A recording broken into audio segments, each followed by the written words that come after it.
de irnos a las noticias locales, les había dicho que pues sin duda alguna uno de los temas que está sobre la mesa hoy en Colombia tiene que ver con Odebrecht. ¿Por qué razón? Pues porque hay muchos pendientes de la justicia frente a ese caso. Después de que se conociera pues ese acuerdo y ese dinero que pagaron los señores de Corfi Colombiana en Estados Unidos a la justicia norteamericana por $40 millones por violar las prácticas o la ley de prácticas de corrupción en el extranjero, pues otra vez se pone sobre el tapete el caso Odebrecht, porque hay muchas cosas que no se conocen de Odebrecht y pareciese, o lo que se siente, es que tiene que estar la justicia extranjera pendiente de lo que pasa en nuestro país, porque la nuestra, pues no es capaz de darnos a conocer a nosotros los ciudadanos qué fue específicamente lo que pasó. De hecho, el presidente Gustavo Petro, Ana Cristina, yo no sé si usted ha visto, ha trinado pues desde que comenzó esta semana, pero hoy también lo ha hecho sobre el caso de Odebrecht y ha solicitado y ha dicho que le va a pedir a la justicia norteamericana, que le va a decir a la justicia brasilera que haya una cooperación con Colombia para que se pueda reabrir ese caso, y se lo solicitó al fiscal general de la Nación, Francisco Barbosa, quien de todas maneras respondió desde Washington en una visita a los Estados Unidos que pues la fiscalía ha venido adelantando todos los temas concernientes a Odebrecht. Pero lo que sí es cierto es que el presidente está muy activo trinando en torno a ese caso del que es cierto, no sabemos toda la verdad. Sí, y es que Camila inició los trinos desde hace 2 días con un trino bastante extenso. Recordemos que en X ya se pueden hacer pues párrafos muy extensos. Él pide precisamente que haya una especie de cooperación internacional para este caso, porque en ese oficio que conocimos del Departamento de Justicia de los Estados Unidos, pues es muy claro, es decir, lo que publican y lo que dan a conocer es que Corfi Colombiana obtuvo aproximadamente 28.63 millones de dólares por negocios corruptos. Entonces, ahí lo que uno se pregunta es ¿por qué esto que se conoció en la justicia por fuera, por qué habiendo un proceso que se inició hace tantos años en Colombia, pues porque empieza a saberse esa hora, a caer esas sanciones sobre Corfi Colombiana, porque le va a tocar pagar 80 millones para resolver las investigaciones sobre sobornos? Hay que recordar, Camila, pues para los oyentes, que Corfi Colombiana es subsidiaria del conglomerado Aval, Grupo Aval, y en ese sentido pues es donde se empiezan a ver todas las sospechas por las fiscalías que ha pasado, porque recordemos que uno de los fiscales pues fue antes abogado del Grupo Aval, y empiezan todas las sospechas. Y por eso el doctor Néstor Humberto Martínez, quien además el presidente lo ha mencionado, exfiscal general de la Nación, pues hoy está también siendo motivo de discusión, porque dicen el tiempo le habría dado la razón a Jorge Enrique Pizano sobre la corrupción en Odebrecht. Este caso de Odebrecht y de lo que pasó en ese momento con los sobornos ha sido muy oscuro en Colombia, entre otras por lo que pasó con Enrique Pizano, quien era el controller de Corfi Colombiana, y pues terminó muerto, igual que su hijo. Es decir, esto parece una historia de terror. Recordemos que el señor Jorge Enrique Pizano había hablado y había denunciado la corrupción en Odebrecht, y había dicho en su momento que tenía muchísimo miedo, porque él decía que tenía información acerca de los sobornos que la empresa brasileña le había dado a Colombia, y que Néstor Humberto Martínez, quien era el fiscal general de la Nación, tenía esa información sobre los sobornos. Y a pesar de eso, el fiscal de entonces pues optó por no declararse como inhabilitado. Yo les había dicho que íbamos a recordar una entrevista. La primera entrevista, vamos a irnos 5 años atrás, y yo no sé si usted lo recuerda, Ana Cristina, hay que mirar hacia atrás lo que se ha hecho. 5 años atrás, en la primera entrevista que hicimos en estos micrófonos de Blue Radio, estuvimos hablando con el señor Luis Fernando Andrade. Y estuvimos hablando con el señor Luis Fernando Andrade días después de la muerte de Jorge Enrique Pizano, quien hizo esas denuncias. Y decía Jorge Enrique Pizano en su momento que desde la fiscalía de Néstor Humberto Martínez hay grabaciones en donde el señor Pizano dice eso, que desde la fiscalía de Néstor Humberto Martínez querían hacerle a él exactamente lo mismo que le hicieron al señor Luis Fernando Andrade, director de la ANI. Nosotros hace 5 años hablamos con Luis Fernando Andrade y le preguntábamos, entre otras cosas, sobre ese tema. Esto fue el 15 de noviembre de 2018, en donde le preguntábamos por qué estaba sintiendo miedo. Él decía que estaba siendo víctima de persecuciones, que sentía que había escuchas que se le estaban haciendo en su casa y de hecho nos narró en estos micrófonos en su momento el por qué sentía que en su casa lo estaban vigilando y por qué temía por su vida. ¿Cuáles son el tipo de cosas que me preocupan a mí? Por ejemplo, te comenté cuando entraste que todo lo que digas aquí lo están grabando. ¿Y por qué todo lo que se diga en su casa, aquí donde estamos, lo están grabando? ¿Usted por qué dice eso? Pues porque me di cuenta hace unos meses que lo que hablábamos aquí en la casa con mi esposa, etcétera, tenía repercusiones afuera. Entonces contraté unos técnicos para ver si habían micrófonos en la casa, no los habían, pero detectaron una antena de escucha del otro lado de la calle, en el edificio del otro lado de la calle.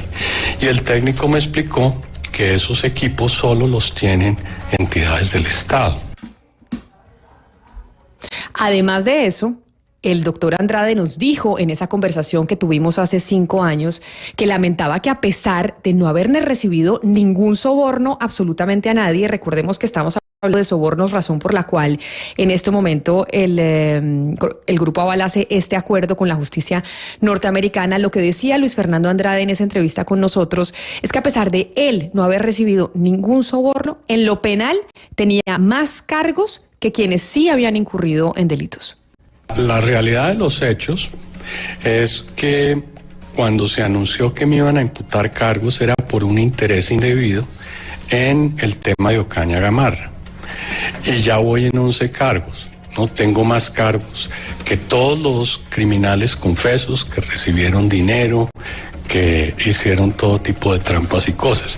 Mientras que en mi situación no solo no recibí dinero, sino las decisiones que tomé fueron decisiones que beneficiaron al Estado. No hubo ningún detrimento patrimonial. Aquí, Camila, es muy curioso porque fíjese que el señor Andrade pues estuvo a cargo de la ANI entre 2011 y 2017 y a él, como bien nos dijo, pues le imputaron todos estos cargos, pero el 24 de febrero de este año, Camila, otra vez la Fiscalía de Francisco Barbosa anunció la imputación exclusiva por el delito de enriquecimiento ilícito de particulares en favor de terceros por los otros CIEs 7 y 9 en el contrato de la vía Ocaña Gamarra.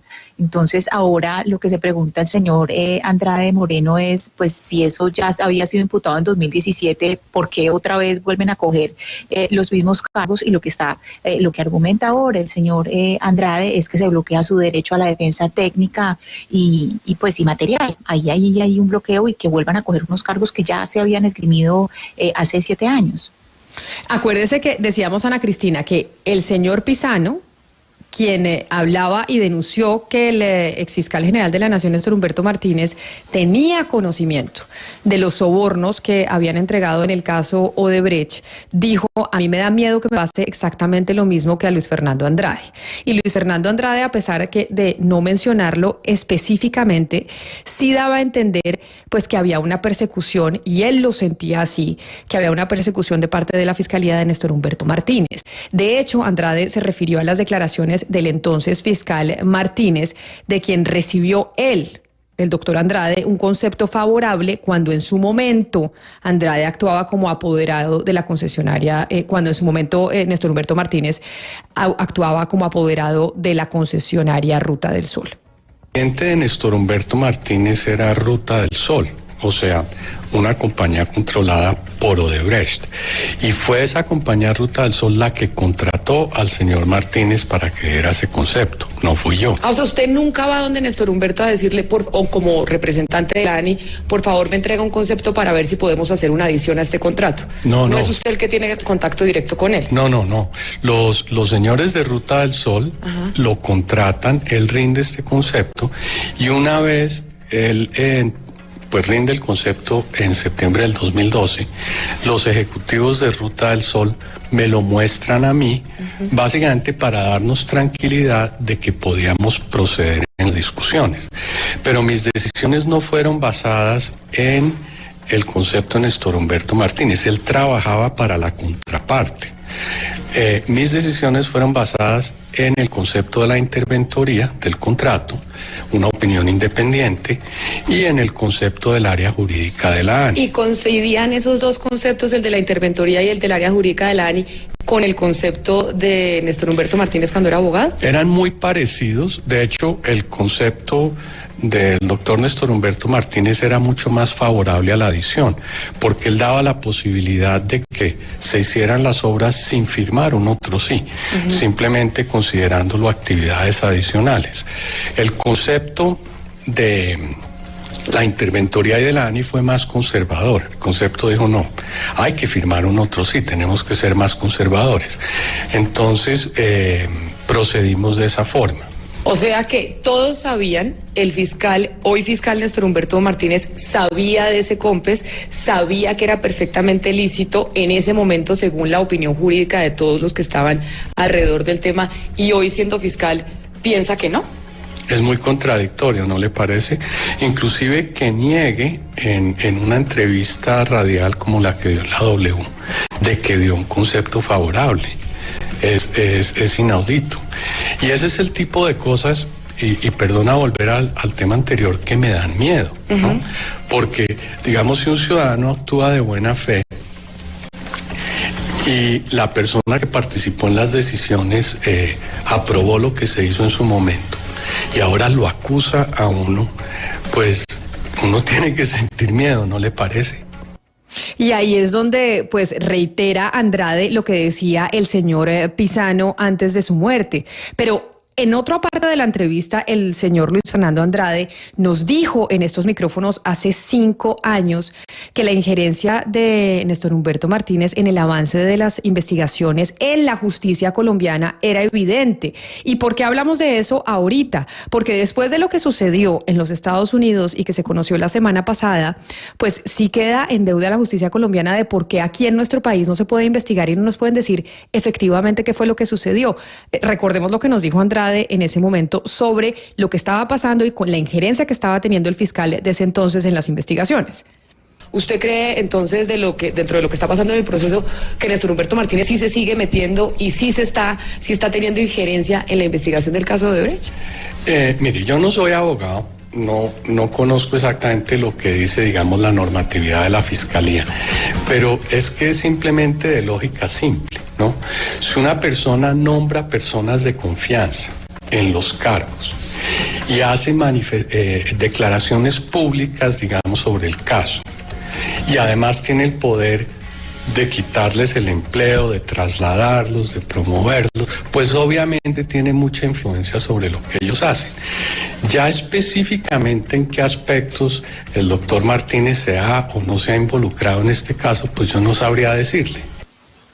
Sí, ahí hay una cosa, Camila, y sobre el señor Andrade, y es que ha sido como una especie de chivo expiatorio para decir tenemos a gente de Odebrecht y se siguen imputando cargos o se sigue usando la figura de Andrade, y por eso entiende uno que el señor Pisano, el señor Jorge Enrique Pisano hubiera manifestado el susto que tenía, porque desde el año 2013 el señor Pisano, que era el controller, él había denunciado que esos eran, pues que había esos contratos que eran falsos, contratos de papel, y él decía que Néstor Humberto Martínez conocía esos papeles como en ese entonces no como fiscal, sino como abogado del Grupo Aval, conocía esos papeles, y lo que decía el señor Pisano, Camila, era que se habrían sacado cerca de 56.000 millones de pesos, que eso era lo que se habría sacado en dinero de corrupción.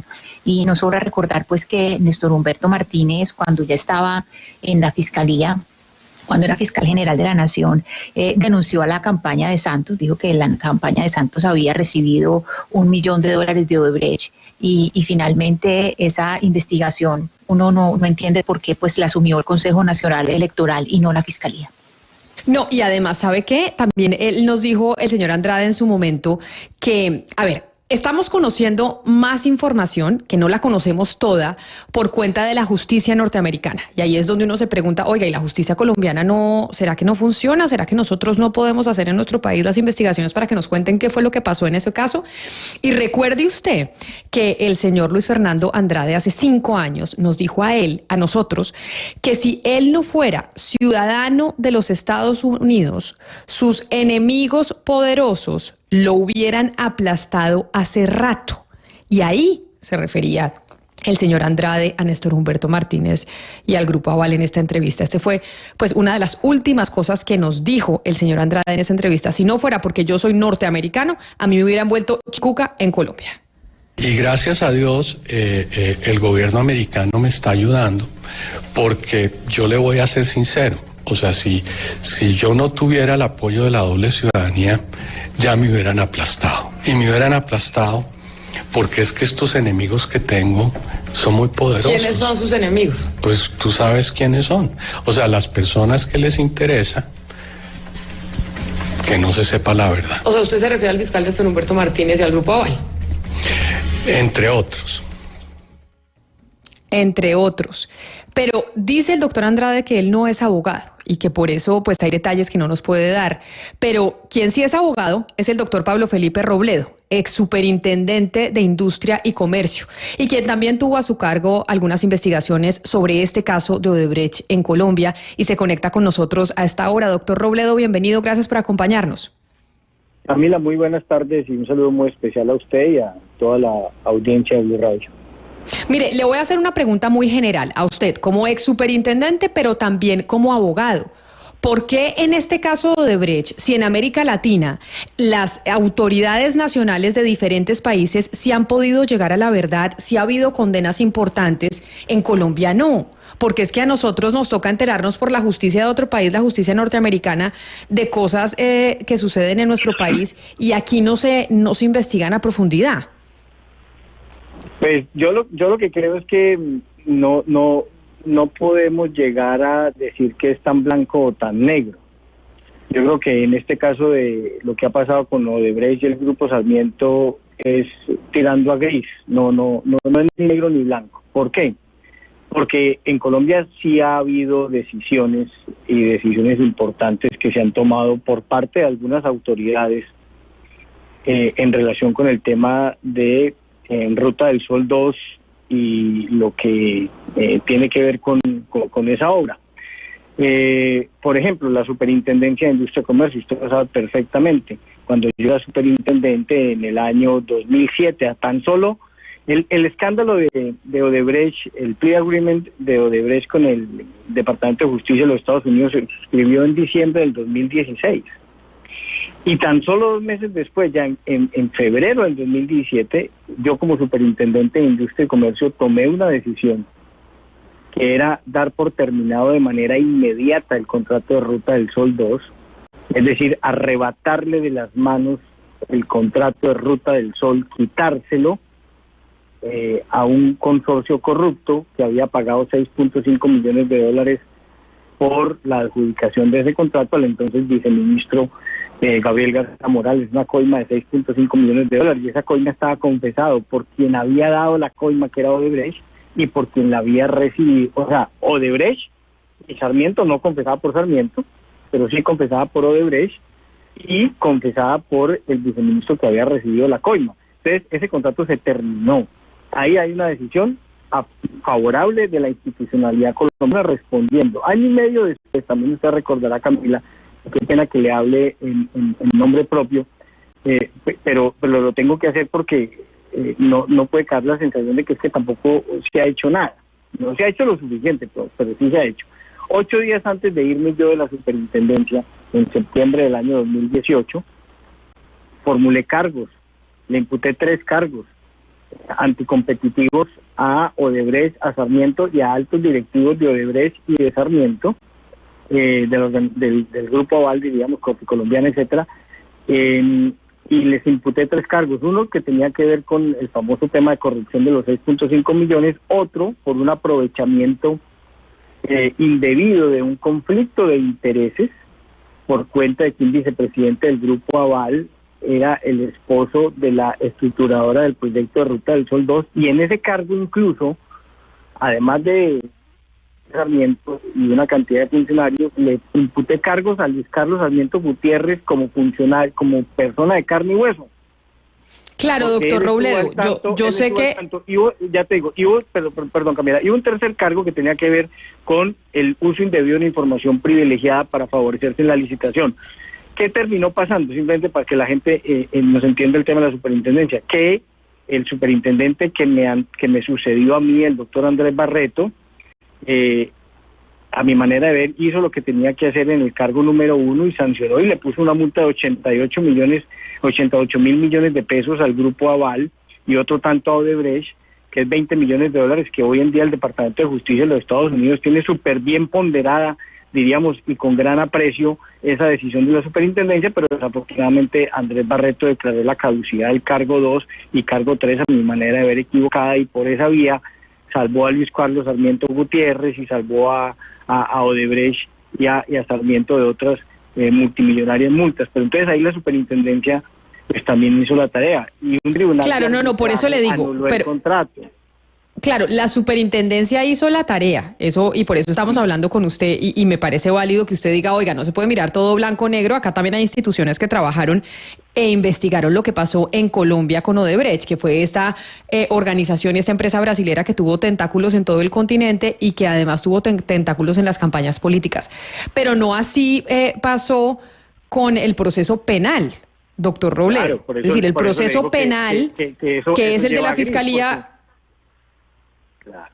Claro, porque en la Fiscalía General de la Nación, a mi manera de ver, hay unas investigaciones que sí han avanzado, pero como pasa muchas veces en Colombia, avanzan en relación con las personas que representan la parte más delgada de la pita. Y entonces José Elías Melo, y entonces está adicionalmente el bulldozer de Mula y Juan Sebastián Correa y Federico Gaviria y todas esas cosas que ocurrieron con posterioridad ya para el año 2013, 2014, pero la pregunta del millón es, ¿y los Sarmiento? ¿Qué pasó con Luis Carlos Sarmiento Angulo? ¿Qué pasó con Luis Carlos Sarmiento Gutiérrez?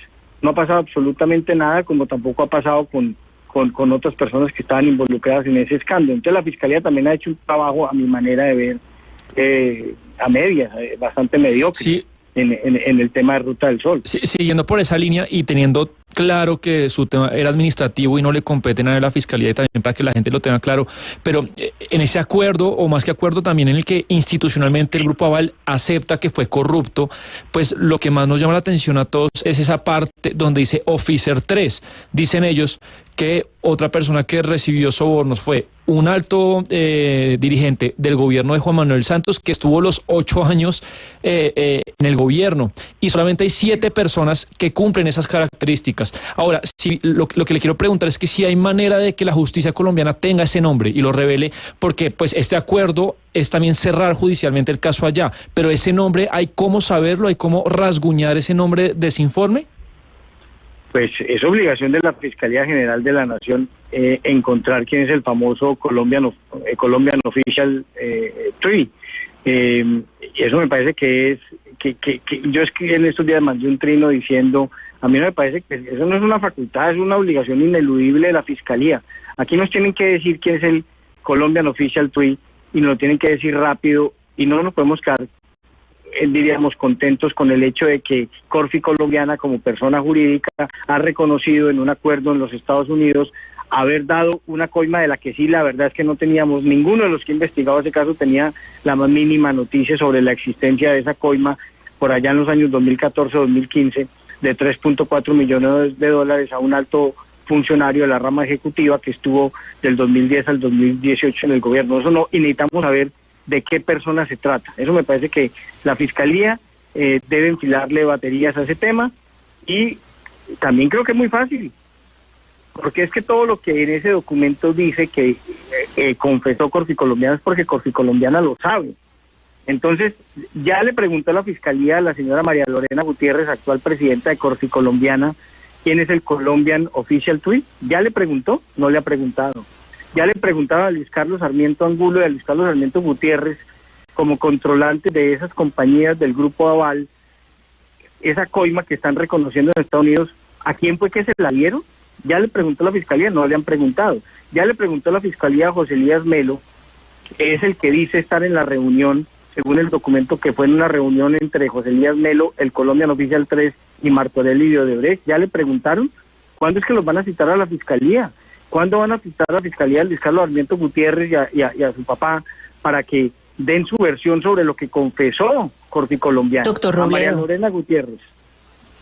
Doctor Robledo, en ese sentido, claro, cuando uno lee el oficio del Departamento de Justicia, pues lo que más resalta es ese alto ejecutivo número 3, pero uno también ve una serie de detalles y yendo al tema, al asunto pertinente de los señores Sarmiento Angulo, de lo que sabían o no sabían, uno dice, listo, si no sabían, ¿eso qué nos dice de ellos? Es decir, ¿cómo es posible que no supieran?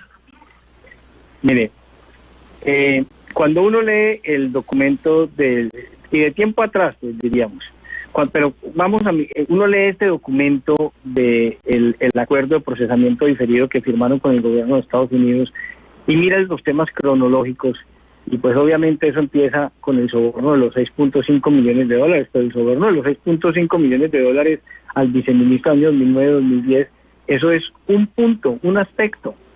Después reconocen haber durante varios años, más o menos 3 años, haber hecho pagos irregulares por 23 millones de dólares.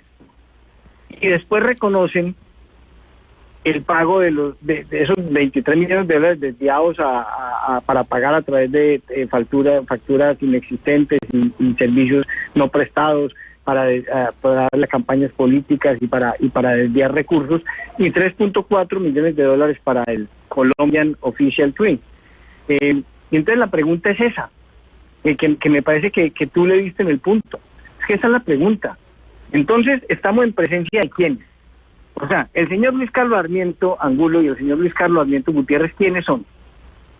Primera hipótesis, unos tipos que no tienen nada que ver, que nunca se enteraron, sí sus empresas, pero ellos no, todo fue a sus espaldas, etcétera, o sí sabían y entonces fueron artífices directos como personas de esos sobornos, dieron las instrucciones, los avalaron, estuvieron al tanto, los autorizaron. Son las dos posibilidades.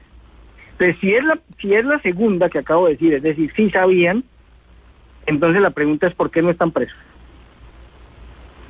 Y si no sabían, entonces la pregunta del millón es ¿qué clase de administradores son? O sea, si de verdad son los dos tipos, perdónenme la expresión, son los dos tipos más pendejos que ha dado la humanidad, porque en sus empresas, durante más de un lustro, vieron pasar tigres, elefantes, leones, panteras, hipopótamos, y nunca se dieron cuenta de que su compañía pagó un soborno de 6.5 millones de dólares, que después desvió 23 millones de dólares y que después pagó un soborno de 3.4 millones de dólares. Entonces, o sea, es uno o lo otro. O sea, lo que sí uno no puede ser, ya con esto termino, lo que sí no puede ser que este país gradúe de honorables y grandes administradores a Sarmiento Angulo y a Sarmiento Gutiérrez, porque no pueden ser esas dos cosas al mismo tiempo. Sí, y usted sabe que muchas de las cosas que sabemos hoy son gracias al trabajo de Jorge Enrique Pizano, que un poco los dos salvoconductos que tenía, por el miedo que tenía, era esas grabaciones que le entregó a Noticias 1 y también a María Jimena Duzán, pero también pues esa diligencia famosa que tuvo en la SIC con ustedes. Para recordar a los oyentes, doctor Robledo, de esa diligencia que el doctor Pizano le hace a ustedes en la SIC, ¿qué es lo más importante, qué es lo más rescatable y que tiene que quedar obviamente en los archivos para seguir investigando? Mire, ¿qué rescataría usted de ese momento? Mire, yo le voy a contar la historia. Esta historia nunca la he contado. Claro. Al aire, y me parece muy importante. Mire, lo que la SIC estaba investigando, ese es un tema muy importante, era el soborno al viceministro de 6.5 millones de dólares en el año 2009-2010 para la adjudicación del contrato, y eso era una práctica anticompetitiva, y lo otro, como ya lo dije, un conflicto de intereses, y lo otro, un tráfico de información privilegiada. Todo eso había ocurrido en el año 2009-2010. Para la investigación exacta de la SIC, esto espero que me lo entienda muy bien, lo que Pizano podía decir como testigo presencial de lo ocurrido en el año 2009-2010, era nada, como testigo presencial. ¿Por qué? Que él no estaba en ese momento en Corte Colombiana asumiendo ese rol. Él llega después, pero cuando la investigación la teníamos a punto de resolver, de hecho eso nos demoró tal vez un mes o mes y medio en formular el pliego de cargos, era famoso el hecho de que las autoridades no le estaban parando bolas a Jorge Enrique Pizano. Y en el ambiente había un tema de que ese señor tenía una gran cantidad de información. Y entonces en la superintendencia tomamos la decisión, el superintendente delegado que estaba al cargo de la instrucción de la investigación tomó una decisión, decretemos una prueba de oficio y oigamos a Pizano. Entonces Jorge Enrique Pizano llega a la SIC, citado de oficio por la SIC, porque ese señor prácticamente le estaba implorando a las autoridades que lo oyeran. Era una cosa dramática. Entonces logramos tomar la decisión, lo convocamos a que rindiera declaración, y el señor Pizano fue a la superintendencia, que es seguramente a lo que usted se refiere, y tuvo una declaración muy importante. ¿Cuánto contribuyó la declaración? Y eso espero que me lo entiendan. ¿Cuánto contribuyó la declaración de Pizano a la investigación exacta de la SIC? En nada. ¿Por qué? Porque Pizano nada tenía que contar en relación con lo que ocurrió en el año 2009 y 2010. Sin embargo, Pizano dio una información muy importante, que guarda relación en parte con este tema de los 23 millones de dólares de pagos irregulares desviados a políticos y campañas presidenciales, a través de empresas, etcétera, etcétera, y él da una cantidad de información, y la superintendencia lo que hace cuando formula el pliego de cargos, dice, esto pues sucede en otro momento, esto no es lo que yo estoy investigando, pero señor de Fiscalía General de la Nación, aquí le mando todo lo que negó Pizano. ¿Ya? Ese es el contexto y espero que eso me haya quedado perfectamente explicado. O sea, Pizano sí tenía una información muy valiosa, que eso se viene a corroborar con alguna investigación de la Fiscalía de Colombia y con lo que ha pasado con el Departamento de Justicia, pero para efecto de la precisa investigación de la SIC, lo de él no era relevante por un tema que nosotros estamos investigando otra cosa, pero nosotros sí cumplimos con la obligación de oírlo y de enviar eso a la Fiscalía General de la Nación. ¿Usted cree, acá le pregunto entonces, doctor Robledo, como abogado, ya no como exsuperintendente, sino como abogado, que es posible jurídicamente, que eso puede pasar en Colombia, que se reabran estas investigaciones a nivel penal, como lo ha solicitado el presidente Gustavo Petro, que lo ha dicho a través de su cuenta de Twitter y dice desde el Ejecutivo pues que va a solicitar la colaboración con la justicia brasilera y la justicia norteamericana y que acá no se puede quedar en impunidad estos casos del caso Odebrecht y demás? ¿Usted cree que eso es posible? ¿Eso lo podemos ver en el país o no? Porque incluso el propio presidente está convocando, perdóneme, yo sigo un segundito, está convocando unas marchas en contra de la impunidad en reacción también a las marchas que hay hoy en contra de su gobierno. Entonces, como que sí el presidente tiene esta agenda en estos momentos. ¿Eso es posible? Bueno, mire, yo soy un consumado antipetrista, y ayer yo incluso puse un trino. Yo dije, es la primera vez en mi vida que he estado de acuerdo con Petro.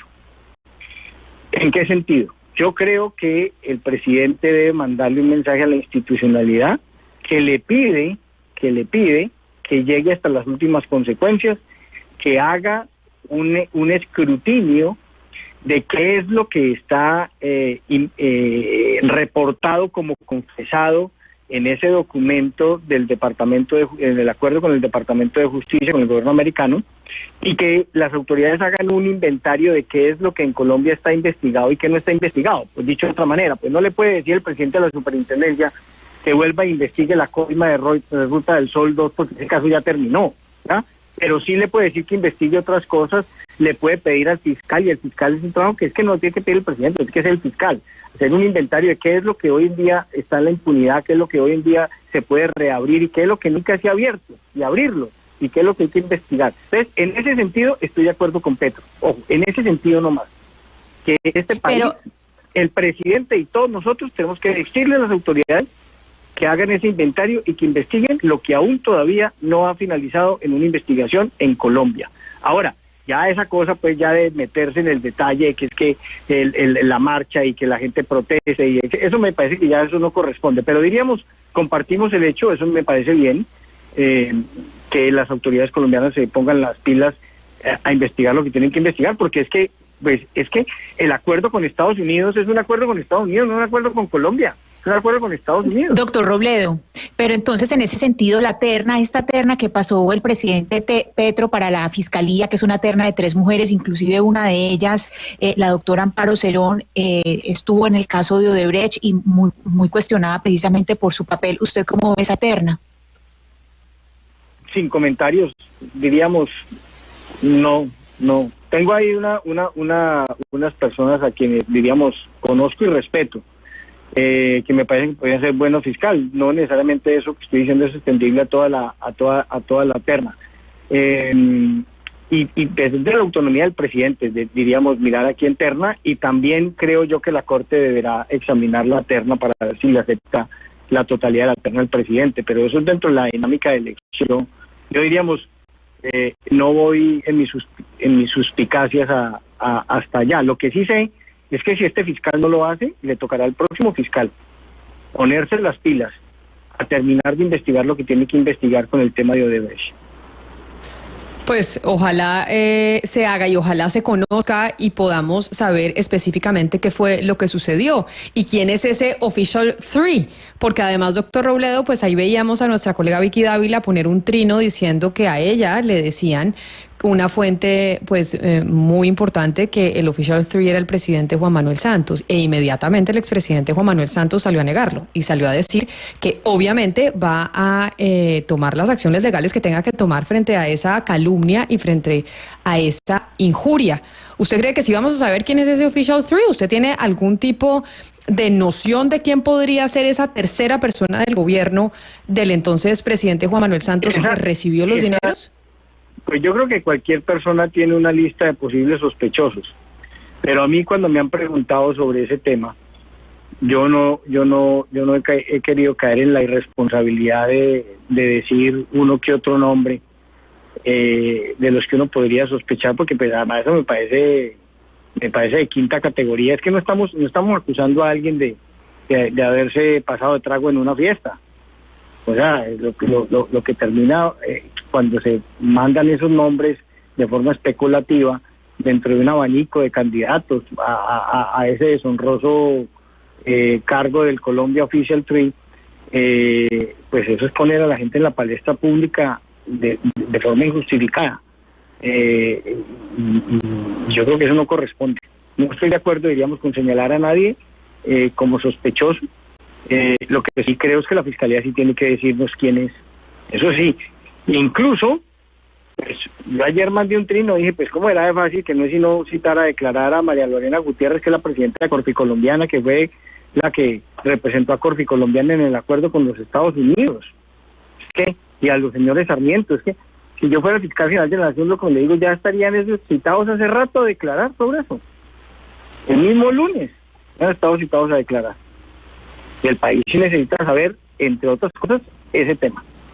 Pero también necesita justicia en todo lo demás que tiene que ver con el escándalo de Odebrecht y el Grupo Aval en Ruta Sol 2. Pues doctor Pablo Felipe Robledo, ex superintendente de Industria y Comercio, gracias por haber estado aquí con nosotros, por haber hablado de este tema que claramente pues es de interés ante la opinión pública hoy en Colombia, sobre todo después de haber conocido ese acuerdo al que llegó Corficolombiana con la justicia norteamericana del pago de esos $40 millones. Mil gracias por haber estado aquí en Mañanas Blue. A ustedes muy amables y un saludo muy especial a toda la audiencia de Mañanas Blue. Y pues después de oír al doctor Robledo, Camila, a la justicia de Estados Unidos, por los colombianos estamos ávidos de respuestas. Pareciera que por fin la fiscalía medio está acorralada, pero el que estaba acorralado hace 5 años era pues Jorge Enrique Pizano, que yo quisiera un poco recordarlo más, recordar el hombre honorable y valeroso que fue, porque un poco no se le olvida la situación en la que murió, totalmente deprimido, aislado por el alto poder. Recordemos sus últimos días, acorralado por la fiscalía, que empezó a pellizcarlo por su pasado en la gerencia de acueducto y alcantarillado. El día que murió, 3 horas antes, le manda un mail a María Jimena Duzán en el que le cuenta que está triste y sin trabajo y que lo dejó muy triste la declaración de Fernando Carrillo, entonces procurador, en la que lo acusó a él de ser empleado a sueldo de Odebrecht. Además, también Corfi Colombiana, acuérdese que lo expulsó a él por hacer sus pesquisas y 2 años lo echaron de su trabajo de controller. Entonces, es un tipo que murió totalmente acorralado por el poder y que lo que está pasando, yo sí que rezarse un poco, pues el trabajo difícil y solitario que hizo y que yo creo que le ha ayudado a la justicia de Estados Unidos y la SIC y los otros para saber lo poco que sabemos. Porque murió además acorralado porque tenía una gente muy poderosa persiguiéndolo. Y por eso me acuerdo perfectamente hace 5 años cuando el doctor Andrade habló de que lo estarían grabando, lo estarían vigilando en su casa, en estos micrófonos, mucha gente se burló y estaban diciendo, incluso al aire, se burlaban y decían, no, es que Andrade está loco, Andrade se enloqueció, lo de los drones y no sé qué. Y cuando uno oye estas historias, cuando uno oye todo lo que pasó con el caso Odebrecht, uno dice, oiga, tal vez el doctor Luis Fernando Andrade no estaba tan equivocado y mucho menos el señor Pisano con lo que estaban diciendo.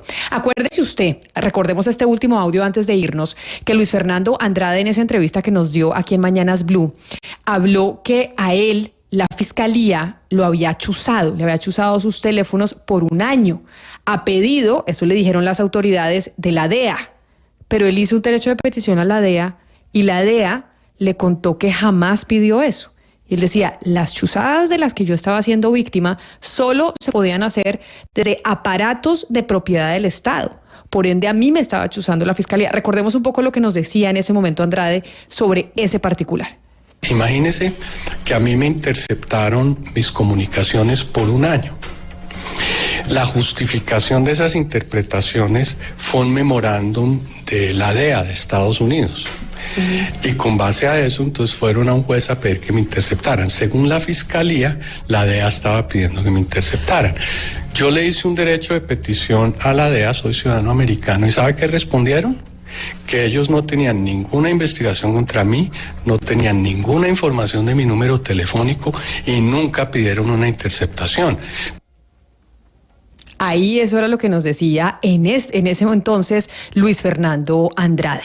Y por eso es que no alcanzamos a dimensionar el caso, pero claro que había gente muy poderosa alrededor de la situación de Odebrecht, en donde la justicia en Colombia, pues hasta ahora se ha quedado corta. Y por esa razón, pues nos decía el señor Robledo, yo soy un antipetrista consumado, pero en este punto sí estoy de acuerdo con el presidente. Aquí la Fiscalía tiene que reabrir los casos y nos tiene que decir qué fue lo que pasó con el escándalo de Odebrecht en Colombia y nos tiene que contar quién es ese Official 3 del gobierno del expresidente Juan Manuel Santos para que no haya especulaciones y no poner ante la palestra pública a personas sin tener las pruebas para ello.